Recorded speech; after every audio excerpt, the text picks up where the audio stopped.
Bom dia. Ai, saudade da minha infância. Passei muitas férias por aqui. Olha só que legal. No meio da rua, de pijama. Ai, falando com o celular. Saudade, viu? Eu brinquei muito aqui. Olha onde tá o galinho. Longe. Olha só a neblina. Muito bom, né? Tem algumas árvores por aqui que eu lembro. Não sei se vai dar pra ver, mas lá na frente, não sei se dá pra ver o rumo. Eu lembro de uma foto que as minhas irmãs tiraram lá, a Rebeca e a Esther. Eu lembro. Eu não sei onde estão essas fotos. Acho que estão na casa da Noa, uma coisa assim. Não sei. Lá em casa eu não vejo mais. Acho que estão em Palmas. Olha o passarinho. Muito bom. Saudade, sabia? Toda vez que eu venho pra cá, eu fico assim. Adoro. Muito lindo aqui. A minha avó morava lá na frente.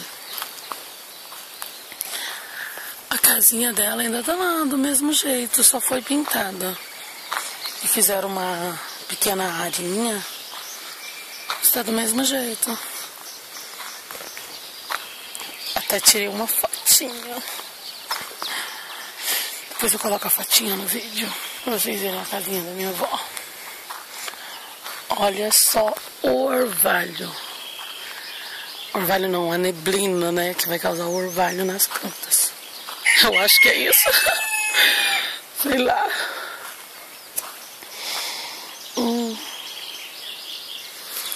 Voltar pra dentro, né?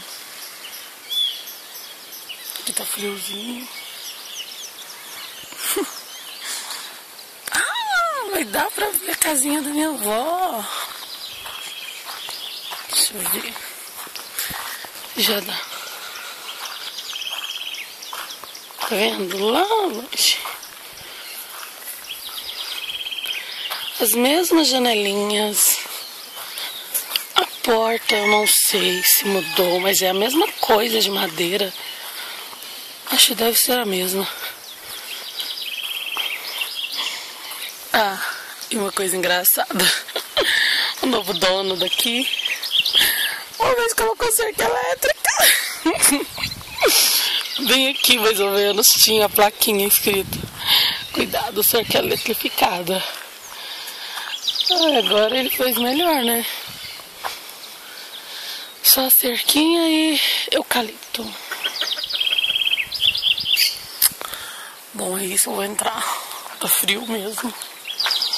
Olha só a estrada. Ai, só a neblina. Ai, meu Deus. É isso. Beijinho.